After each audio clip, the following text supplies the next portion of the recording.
संतप्त मानस शांत हों, जिनके गुणों के गान में वे वर्धमान महान जिन विचरे हमारे ध्यान। समाधि के नाम पर मरण की ही चर्चा होती है। भले ही हम अकेला समाधि शब्द क्यों ना बोलें, तो सामने वाला कहता अच्छा अच्छा आज समाधि मरण पर प्रवचन होगा कि नहीं, समाधि मरण पर नहीं, सिर्फ समाधि पर। हाँ वो तो ठीक है, वही जो समाधि मरण होता है ना मरते समय। तो ये ध्यान से सुनिए कि ये समाधि मरण की बात नहीं चल रही है। ये समाधि जीवन की बात भी नहीं चल रही है। यद्यपि आपकी पुस्तक में हेडिंग के नीचे ही ये लिखा है कि समाधि मरण नहीं है, जीवन है। आगे के अनेक छंदों में जो 20 छंद आपने अभी पढ़े, उनमें भी ये अनेक बार आया कि समाधि मरण नहीं है, जीवन है। मरण से तो हटें, न समाधि मरण है न समाधि जीवन है। आज जो हम चर्चा करने वाले हैं वो सिर्फ समाधि पर करने वाले हैं, समाधि मरण पर नहीं, समाधि जीवन पर भी नहीं। क्योंकि हमारी समाज की तो ऐसी आदत हो गई है कि कहीं समाधि मरण का पाठ हो रहा हो तो वो समझ लेते हैं कि इस घर में कोई मरने वाला है, और पूछते हैं क्यों भैया क्या हुआ, कौन है बीमार, क्या तकलीफ है, कि क्यों क्या है, कुछ नहीं है, कि नहीं वो समाधि मरण का पाठ हो रहा है ना। माने कोई आदमी मरने वाला है, वो इसका ही प्रतीक बन गया है। और भाग्य से समाधि मरण के पाठ के नाम पर हमारे यहाँ जो उपलब्ध है जिन वाणियों में, तो तेरे को कौन दुख है मृत्यु महोत्सव भारी। तो ये कौन सा दुख है, ये मृत्यु का महोत्सव है। और पांडवों को अग्नि से जला दिया गया था, सुकौशल मुनि के ऊपर इस तरह का उपसर्ग हुआ था, सुकुमाल को शालिनी भग गई थी। फिर हम एक एक कहानी सुनाना शुरू करते हैं और फिर कहते हैं कि उनने तो इतना दुख सहा। तो तेरे को कौन दुख है मृत्यु महोत्सव भारी। यानी कहते हैं, वो कहता गर्मी बहुत लग रही है। तो मालूम पांडवों के माथे पर अग्नि की सिगड़ी रख दी थी, वो जला दिया था, सारे शरीर में गरम गरम गहने पहना दिए थे। इतना तो नहीं है। और नरक में तो इतना दुख है कि मेरु समान लोहे गल जाए, ऐसी शीत उष्णता खाए। यानी हम लोगों के दिमाग में समाधि मरण माने बहुत दुख की अवस्था। मैं ये बताना चाहता हूँ कि पूरे 7 दिन में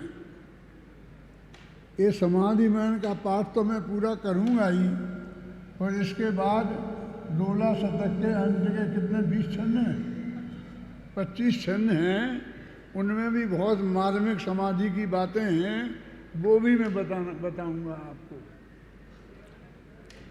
इसलिए आप धैर्य से सुनिए। इस समाधि की चर्चा है, समाधि मरण की चर्चा नहीं, ये दुख की बात नहीं है। तो हमारे यहाँ ऐसे समाधि मरण के पाठ बन गए हैं और उनने हमारी इस मान्यता को कि समाधि मरण तो बहुत दुख की अवस्था है। और होता भी ऐसा है कुछ, कि कोई आ जाता है समाधि मरण लेने के लिए, सारी जिंदगी तो उसने संयम ध्यान नहीं कर पाया है, तो जाते ही हम उसे कपड़े खोल देते हैं और मुनि बना देते हैं। जिंदगी भर जो दिन में 4-4 रुपये खाता रहा है उसका बिल्कुल खाना बंद कर देते हैं, पानी भी बंद कर देते हैं। इसलिए लोग समझते हैं समाधि मरण माने मरणांतक कष्ट, बहुत तकलीफ। उस तकलीफ के साथ इस समाधि का संबंध जुड़ गया है। फिर हमारे कवियों ने भैया भैया काव्य बना दिए हैं, सेठियों ने मंदिर की दीवारों पर बढ़िया बढ़िया उसके चित्र बनाकर सुकुमार का, सुकोसर का, सारे वे मुनिराजों के चित्र हैं कि जो उपसर्ग में मरे। ये जरूरी है कि सभी मुनिराजों को उपसर्ग हों। उपसर्ग पुण्य के उदय से होता है कि पाप के उदय से?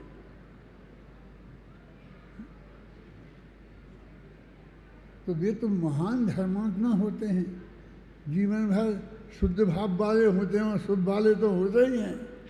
उनको ऐसा पाप का उदय कहाँ से आता है? लाखों में एक आध को आ जाए तो अलग बात है। वो कहते हैं कि वो जितने गिनाए वो सब ऐसे ही ऐसे, तो हम समझने लग गए कि मुनि धर्म में तो ऐसा ही ऐसा होता है। मैं अत्यंत स्पष्ट शब्दों में कह रहा हूँ कि 1,00,000 मुनिराज में एक पे उपसर्ग होता है, घबराना नहीं, क्योंकि पुण्य का उदय होता है उनका, तो ऐसा पाप का उदय कहाँ से आया? ये तो बहुत महान, देखो ये सब बड़े बड़े विद्वान लोग यहाँ बैठे हुए हैं। तत्वा सूत्र में, गोमत सार में, ये साफ शब्दों में लिखा है कि 11 स्थान निर्जरा के होते हैं। असंग गुणी निर्जरा होते हैं, सम्यक दृष्टि, श्रावक, व्यर्तानंत वियोजक, यानी सम्यक दर्शन से निर्जरा शुरू होती। निर्जरा माने आनंद की वृद्धि, शुद्धि की वृद्धि, उसका नाम निर्जरा है ना। तो उनके तो निरंतर आनंद की वृद्धि होती है। गौतम जी ने प्रश्न किया गोमत सार में कि सम्यक दृष्टि के भी होती है तो किससे असंख्य गुणी होती है? तो उन्होंने कहा भद्र मिथ्या दृष्टि से, कि मिथ्या दृष्टियों के भी निर्जरा होती है। और फिर बहुत बहस हुई है बनारसी दास की कि हे तूने इस अशुद्धता में शुद्धता का अंश माना कि नहीं माना? माना तो क्या बात, आते कहीं आती है। असंख्य गुणी शुद्धि।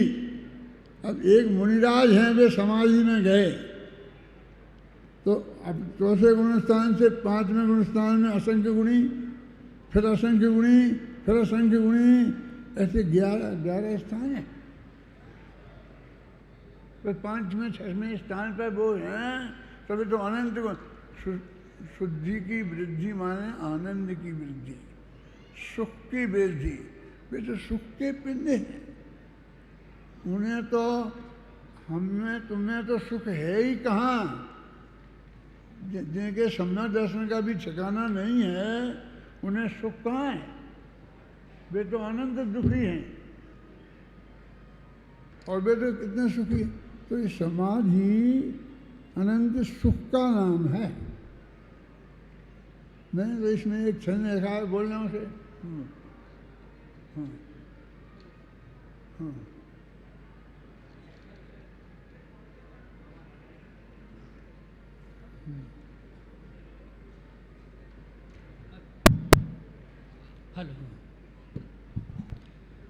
रे समाधि तो सुखमय है, उसमें कष्टों का काम नहीं। अद्भुत समाधि है शांत भाव, उसमें अशांति का नाम नहीं। कौन सा छंद है वो बताओ सबको पहले। 27 नंबर का छंद है समाधि का सार। 27 नंबर का छंद आप सब निकालिए। हम सब मिलके दादा का सबसे प्रिय छंद है। हम सब मिलके इस छंद को बोलेंगे। स्क्रीन पर आपको दिखेगा 27 नंबर का छंद। रे समाधि तो सुखमय है, उसमें कष्टों का काम नहीं। अद्भुत समाधि है शांत भाव, उसमें अशांति का नाम नहीं।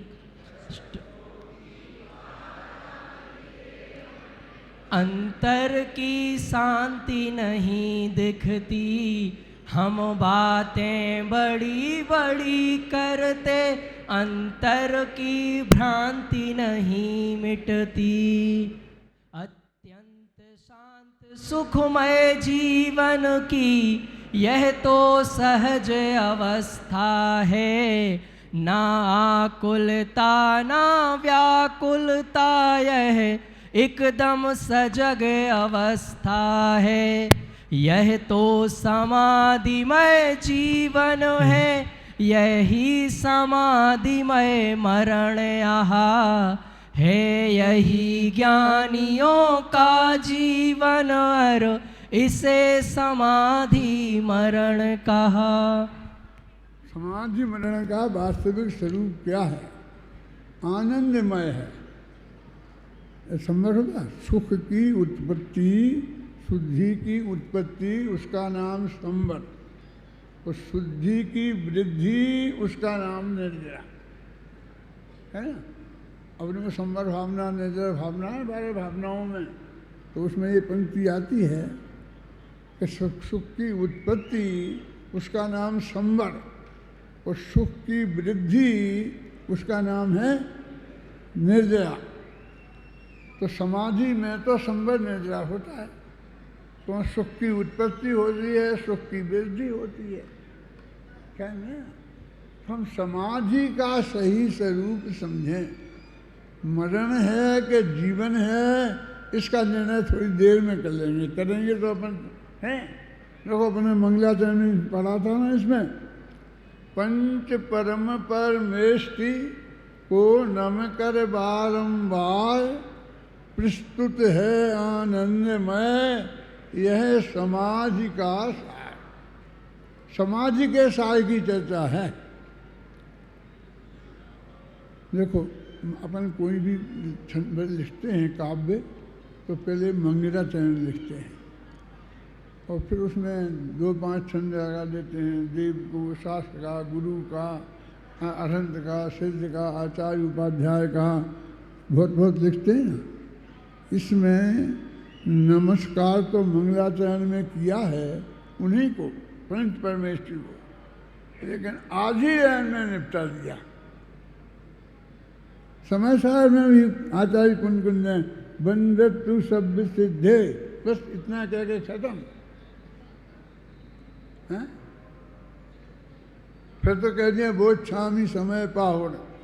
इसमें कहते पंच परम परमेष्टि को नम कर बारंबार, मंगलाचरण हो गया। पंच परमेष्टि को नमस्कार हो गया। अब ज़्यादा समय इसमें खर्च नहीं करते हैं। अब तो प्रतिज्ञा है, प्रस्तुत है आनंदमय यह समाधि का सार। पहली पंक्ति में ही असली बात कही। ये जो समाधि है ये आनंदमय है, ये दुख का नाम समाधि नहीं है।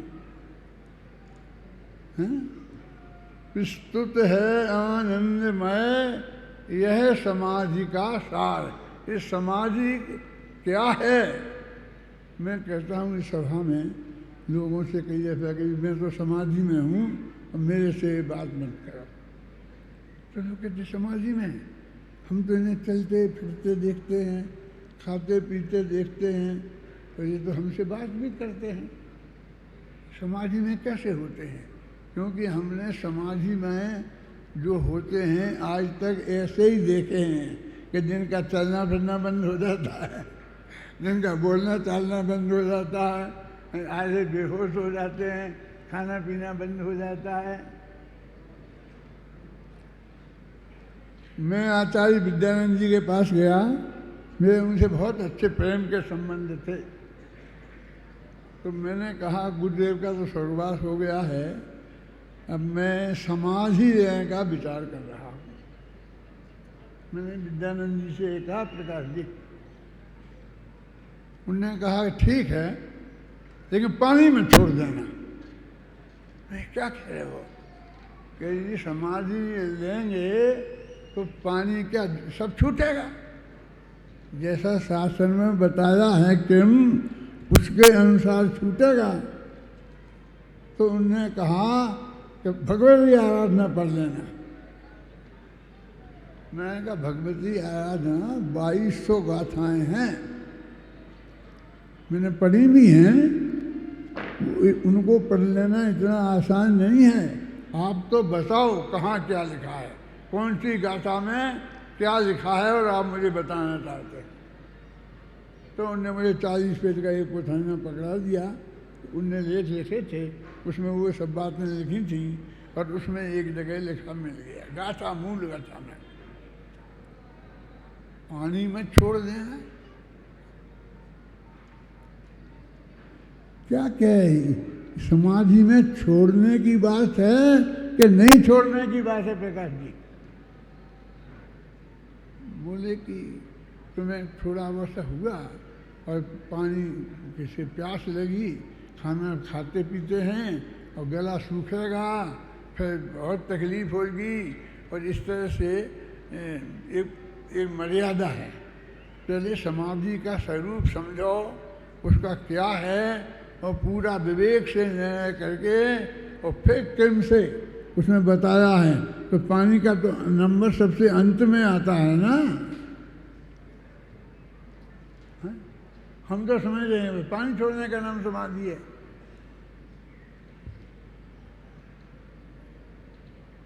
तो समाधि का स्वरूप क्या है? विस्तुत है आनंदमय, यह समाधि का सार। देखो, स्वयं समाना स्वयं में, इसका नाम है समाधि। आधी पंक्ति में स्वयं समाना स्वयं में, अपने भगवान आत्मा का ध्यान करना और उसमें ही हो जाना तन्मय, उसमें ही समा जाना। स्वयं तो कौन कराएगा? तो तुम स्वयं करोगे, कौन कराएगा? स्वयं समाना स्वयं में, दूसरे में नहीं। ही समाधि की लब्धि, समाधि की उपलब्धि तो अपना स्वयं में समा जाना है, एक शब्द में। सहजानंद स्वरूप यह जीवन की उपलब्धि, ये सहज आनंद स्वरूप है। ये सहजानंद क्या है? अपने एक सहजानंद बनी भी हो गए हैं। तो ब्रह्मचारी शीतल प्रसाद जी ने सहज सुख साधन एक किताब लिखी है कि सहज जो आनंद है, वो जो आनंद मोक्ष में है, उसके लिए सहजानंद शब्द का प्रयोग किया है। समाधि में भी सहजानंद है। सहज समाना स्वयं में ही समाधि की लब्धि और सहजानंद स्वरूप है जीवन की उपलब्धि। स्वयं सहज समाना और सहज आनंद होना, सहज सुख होना, माने एक जीवन में एकदम सहज होना। खींचतान करके कुछ नहीं करना, जबरदस्ती करके कुछ नहीं करना, करना है ना। इसका नाम वास्तव में समाधि है। स्वयं जीवन होए समाधिमय है जीवन का सार। मरते दम नहीं कर समाधि करनी है, सारा जीवन हमारा समाधिमय होना चाहिए।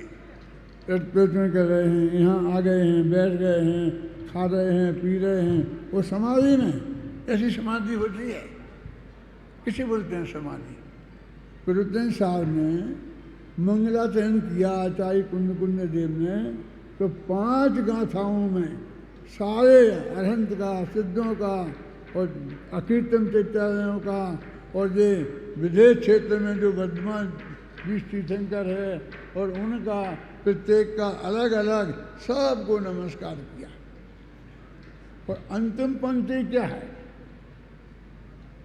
अंतिम पंक्ति है उपसम्यामि सम्मम जत्थो निर्वाण संपत्ति। मैं साम्य भाव को प्राप्त होता हूँ जिससे मुझे निर्वाण की प्राप्ति होगी। ये कौन सा साम्य भाव है कि जिससे निर्वाण की प्राप्ति होती है? वो संभाव जो है कि जिसको वे कहते हैं मैं उसको प्राप्त होता हूँ। तो उनने लिखा है आगे की गाथाओं में कि मोह खोह विहीनो परिणामो अपणो समो। मोह और क्षोभ से रहित आत्मा का परिणाम उसका नाम साम्यभाव है। उसका नाम साम्यभाव है। सुना कभी? मूल आचार्य की गाथा है, प्रवचन सार की 6वीं गाथा।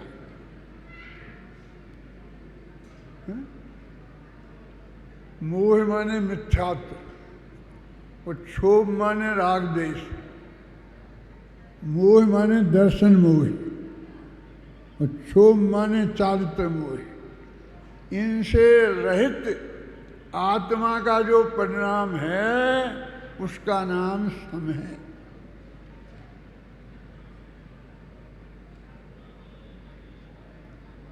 तो वो मोह और क्षोभ से रहित परिणाम क्या है?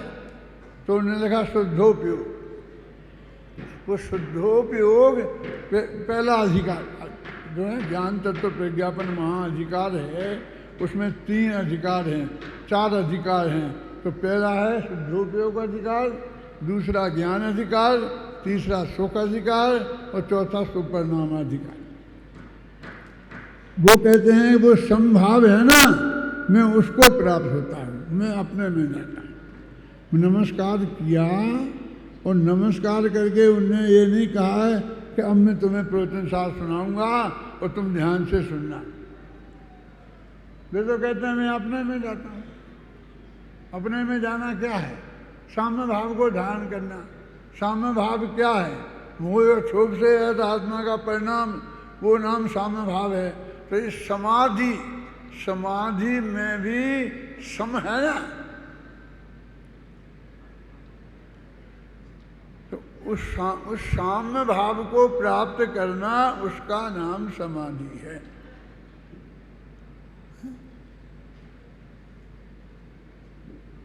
कभी आपकी ऐसी ऐसी बुराई कर रहे थे, ऐसा कह रहे थे, ऐसा कह रहे थे। अच्छा ठीक है, और कुछ? अरे आपको ध्यान ही नहीं देते हैं। मैं आपकी बात बता रहा हूँ। कभी आपको ऐसी ऐसी गालियाँ दे रहे थे, ऐसा कर रहे थे, तो हो गया ना, तुमने बता दी और हमने सुन ली।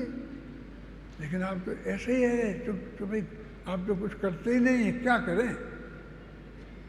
तुमने हमें बताया है, काय के लिए बताया? कि हम जान लें, और हमने जान लिया।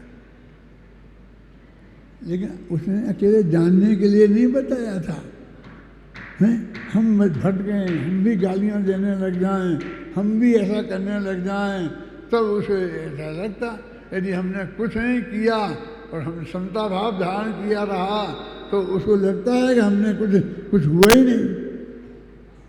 वो जो साम्य भाव का होना अंदर में वो समाधि है और उसका वो वास्तविक स्वरूप है। वो भी सहज होना चाहिए। जबरदस्ती सोच के ऐसा करेंगे तो नरक जाएंगे, वहाँ बहुत तकलीफ भोगना पड़ेगी, पानी की बूंद नहीं मिलेगी, ऐसा होगा। और यदि हम शांति रखेंगे तो सुरग जाएंगे, ऐसा नहीं। ये कोई रास्ता नहीं है। बिल्कुल सहज भाव से। अभी तुम्हारे पास है क्या वो है क्या नाम, 16 निकालो 75 मंथन। उसमें आपको सब बात सहज होनी चाहिए। इस सहज पर कितना जोर दिया है वो मैं आपको बताना चाहता हूँ।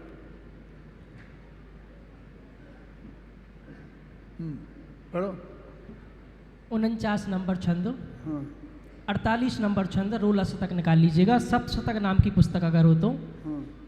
सहज ज्ञान को सहज भाव से ही होने दो, सहज ध्यान को सहज भाव से ही होने दो, ज्ञान ध्यान में सहज सहजता ही होती है, रंच मात्र असहज होने का काम नहीं है। असहज होना चिंतित होने जैसा ही है, एवं चिंता के निरोध को ध्यान कहा है। चिंतन भी तो चिंता का ही एक रूप है, अतः ध्यान में चिंतन का भी तो निरोध है। तो कहते हैं समाधि में लेंगे तो हम चिंतन करेंगे, हम तत्व का चिंतन करते हैं, तत्व चर्चा करते हैं।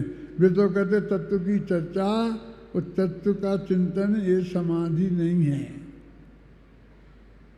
चिंतन चिंता का ही रूप है और चिंतन के निरोध को ध्यान कहा है।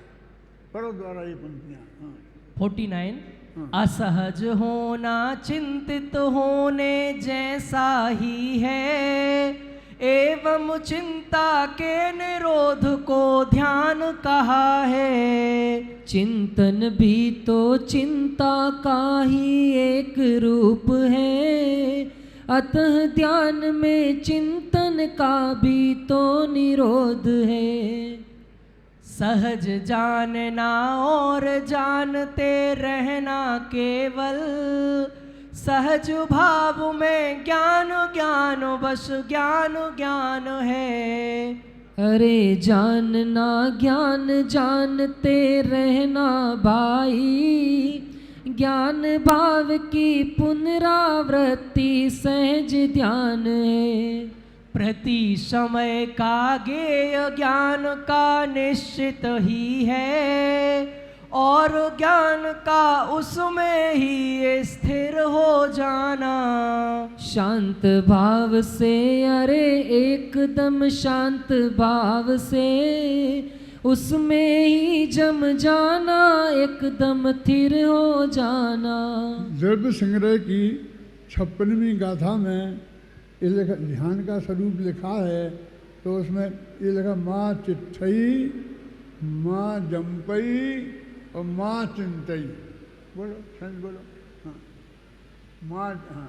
काय चेष्टा कुछ भी मत करो, और कुछ भी ना बोलो बोल, और ना कुछ भी सोचो भाई, एक आत्म में रमो अमोल। यही है निश्चय सम्यक ज्ञान, यही है निश्चय सम्यक ध्यान, यही है परम शुद्ध उपयोग, यही है अद्भुत कार्य महान। ये जो है कि काय की चेष्टा कुछ मत करो, तो तुम ऐसा बस करो कोई ध्यान कर रहे, तो ये ध्यान नहीं है। और हम के नमोकार मंत्र का पाठ कर रहे तो कहते ये कुछ भी मत बोलो, नमोकार मंत्र भी नहीं बोल रहे थे, नहीं कुछ भी मत बोलो। काय चेष्टा कुछ भी मत करो और कुछ भी मत बोलो बोल। तो क्या करें, पर मन में सोचें शांति से कर करके कि नहीं और कुछ भी नहीं सोचो। वो सोचना भी चिंतन है, और चिंतन चिंता है, और चिंता के निरोध को तो ध्यान का है। एक आगे चिंता निरोध ध्यानम अंतर्मुहूर्तात्। अब तीनों बातें बंद हो गई। मैं आप सब लोगों से पूछना चाहता हूँ, आप सोचना, आप उसमें चर्चा भी करना कि आप जब सामायिक करते हो, ध्यान करते हो, तो क्या करते हो। मुनिराज 6 घड़ी सुबह, 6 घड़ी दोपहर में और 6 घड़ी शाम, और अनुवृत्ति 4-4 घड़ी तीनों टाइम, और सम्मान दृष्टि 2-2 घड़ी आत्मा का ध्यान करते हैं। तो उस वक्त वे क्या करते हैं, मैं जानना चाहता हूँ। जो लोग अब ऐसी दशा को प्राप्त हो गए और रोजाना करते हैं, तो उन्हें तो पता ही है कि भी क्या करते हैं। एक तो कोई कुछ बोलता नहीं है, और बोले तो यही कहेगा, नमोकार मंत्र की माला फेर लेते हैं, भक्ताम्बर जी का पास कर लेते हैं, फिर ये पढ़ लेते हैं, वो पढ़ लेते हैं, मैंने कुछ ना कुछ पढ़ लेते हैं, मैंने बोलते हैं और ऐसे बैठे रहते हैं। तो कुछ काय की चेष्टा कर रहे हैं और कुछ बोल रहे हैं, और फिर हम आत्मा के बारे में सोचने लगते हैं, और वे तो कह रहे तीनों ही चीज़ें ध्यान नहीं हैं। और वे सब ध्यान करने वाले आपस में, आप लोग भी सामान्य करने बैठते तो क्या करते हैं बोलिए? कुछ नहीं है। सम्मदृष्टि है कि नहीं? सम्मदृष्टि नहीं। अब एक कहना वो कठिन है ना। ज्ञान और चार्ज की बात तो बहुत दूर है। जो हैं मैं उनके बारे में कोई आलोचना नहीं कर रहा हूँ, मैं तो अपनी बात कर रहे कि कुछ नहीं है, फिर भी ध्यान करते हैं। तो ध्यान करते हैं तो करते क्या हो मुझे बताओ, तो हम भी करने लग जाएं।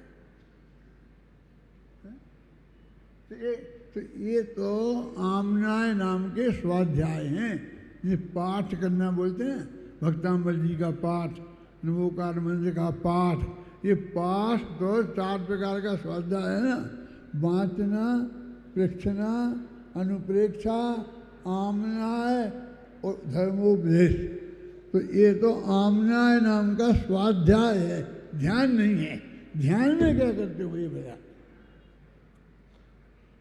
मेरा एक प्रश्न है सबसे, सारी दुनिया से, इसलिए नहीं है कि मैं जो सारी दुनिया को ये बताना चाहते हो, वास्तव में मैं जानना चाहता हूँ।